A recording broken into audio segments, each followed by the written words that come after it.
Hi everybody. 4th of July is coming up. I wanted to get a head start on some of my cooking because with the baby not going to school and all of us working full time just gets away from me during the week. So I'm gonna go ahead and make it's a cherry crisp, cherry cobbler. It doesn't have like the biscuits on top, so I think it's falls into the realm of a crisp. So I've got here 8 scant cups of chopped fresh cherries. You can use frozen. We can talk about that in a second. But so these were fresh. I used my pitter. This is a cherry pitter that I'm certain I bought it on Amazon, like I do the rest of everything that we own.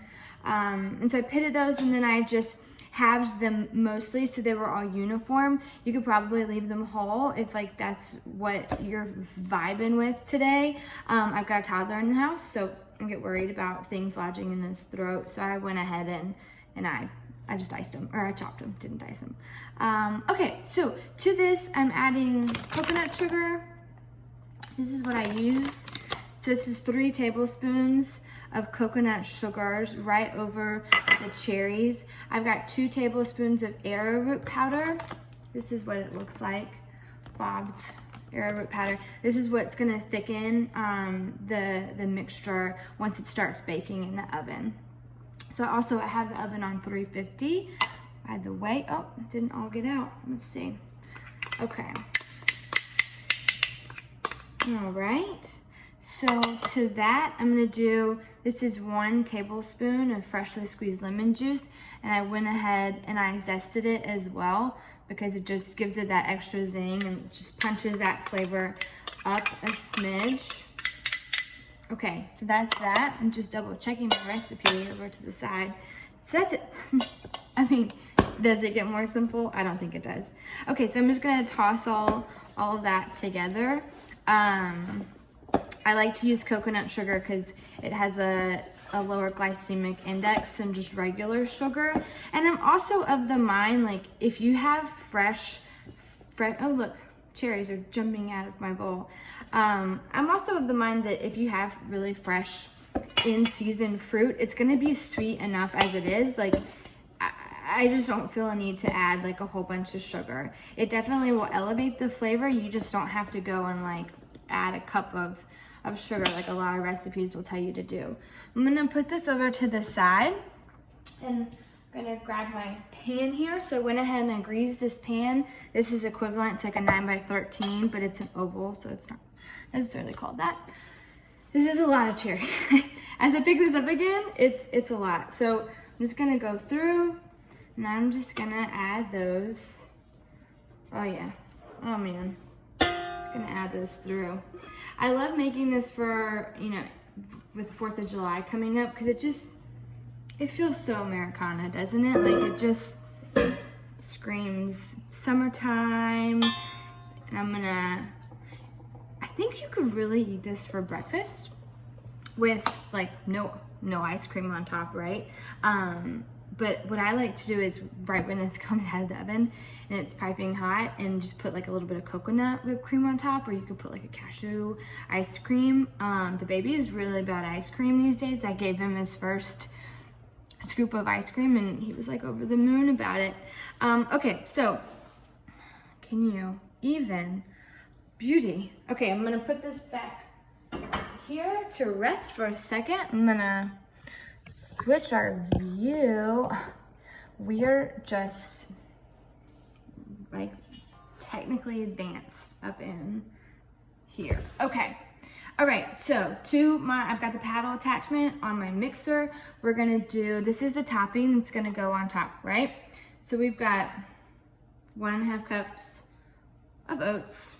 I'm actually gonna take my paddle off real quick so it doesn't all come flying out. So that's 1.5 cups of oats. I'm gonna go in with 1 cup of oat flour. You could also you could do plain all-purpose flour. You could do gluten-free all-purpose flour.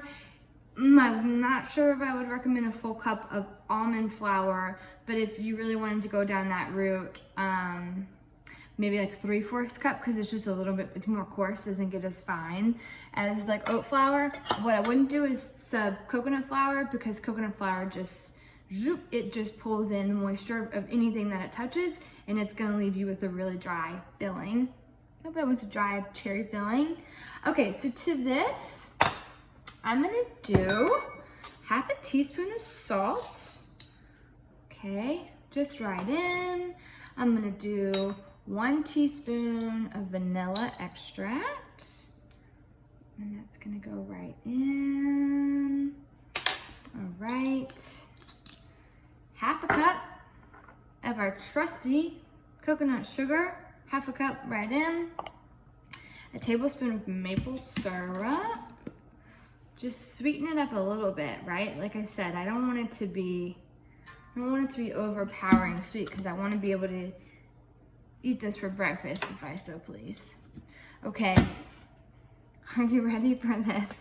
So I was reading some recipes from Ina, and she said in one of her, I think it was a cobbler recipe.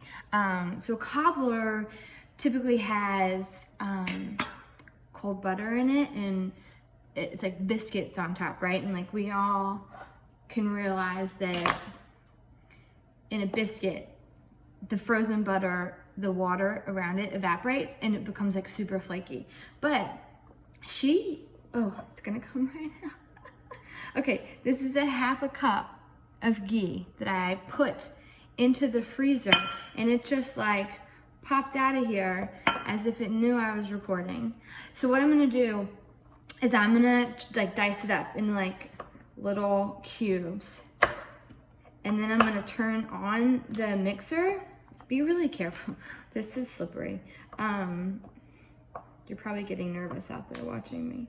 Don't worry, guys. So I'm gonna cube this up while it's still frozen. So I've got it into just little cubes here. And okay. And then what we're gonna do is we're gonna go in with a paddle attachment on the mixer, and this is gonna warm up as it combines with the rest of the toppings, and it's gonna create little like pea-size crumbles, and they're gonna bake up beautiful and golden. Okay, here we go. Oh, one last chunk. Okay. What you don't want to do is handle the butter too much, because then that defeats the entire purpose of taking the time to put it in the freezer. Okay. All right, I'm just double checking our recipe that we got everything. We sure did. Paddle attachment back on the mixer. Okay. And then I'm gonna turn it on medium. Okay, we're all mixed up.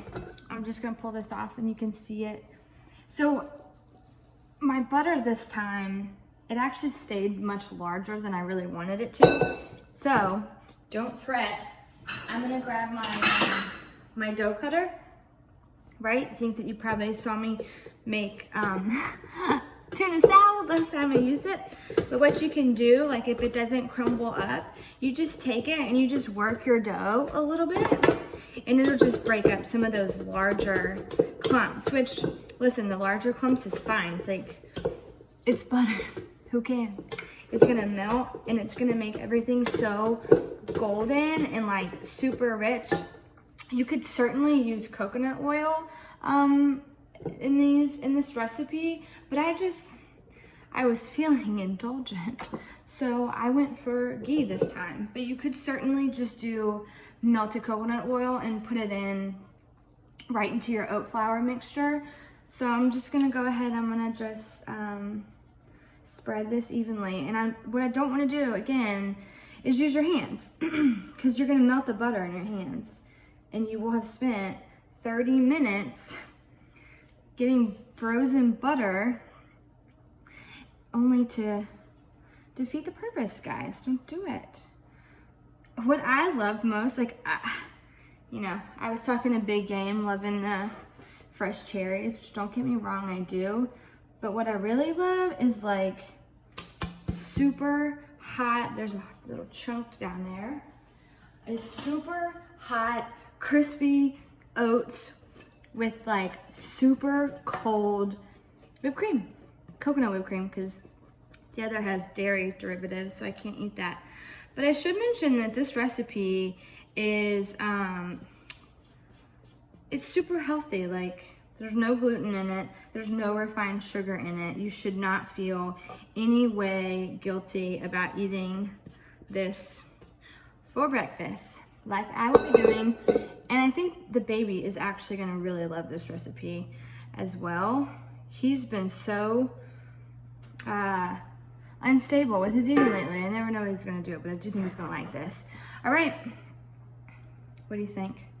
Is it beautiful? It's heavy, to be honest. This is like a lot of cherries. I hope everyone loves it. So I'm gonna pop this into the oven for 35 to 45 minutes. It's gonna get really bubbly. I'm not gonna cover it. If you notice that your oats are starting to get really brown on top, I would go ahead and cover it and then uncover it at the end to make sure that it's nice and even. But you're gonna be golden. Golden, because it's gonna be golden. Okay, I'm gonna put this in the oven 35 minutes and we'll check back whenever it's done. Okay, it's the moment of truth. B-Man just got up from his nap. I already took some bites and I thought it was amazing. Bye-bye. The cherries really shine through in it. They're still super juicy, super flavorful. And you know, the oats on top just give it that perfect, satisfying, indulgent crunch from the ghee. What do you think? Great. Yeah? Good? More? I'd call that a sign of approval. Yeah? Good job, buddy. Say bye. Bye.